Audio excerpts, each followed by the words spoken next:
国立台湾图书馆最近办真侪汉诗的活动，除了有展览、讲座，还有用台语、客语的汉诗吟唱比赛。今年的国庆典礼，歌手杨烈甲立法院长游锡堃拢用台语来吟唱汉诗，互民众印象是真深哦。游锡堃嘛讲，看到愈来愈侪民众认捌汉诗，伊感觉真安慰。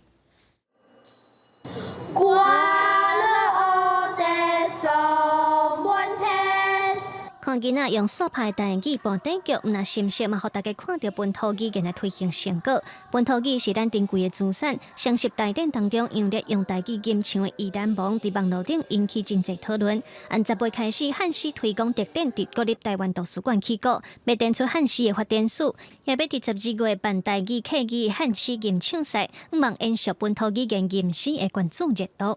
我们希望透过比赛。更落实在平常的素养中，所以明天开报名，12月好让全国的高中以下的学生来报名来比赛。立法院长游锡堃指出，1950年代了后，独尊华语做国语，本土语言退出校园，一直到2018年国家语言发展法三读通过，甲台语、客语、原住民语等等拢叫做国语，保障族群语言的传承、发展和公共传播。游锡堃嘛感慨，有即卖的成果是真无简单。国庆大会甲早大会致辞拢是国语嘛，咱即届至少伫内底有用台语来朗诵汉诗。而且佫有请杨烈安排杨烈来吟唱。我任期都佫3个月，任期要写进前看到这种成果，感觉真欢喜啦吼。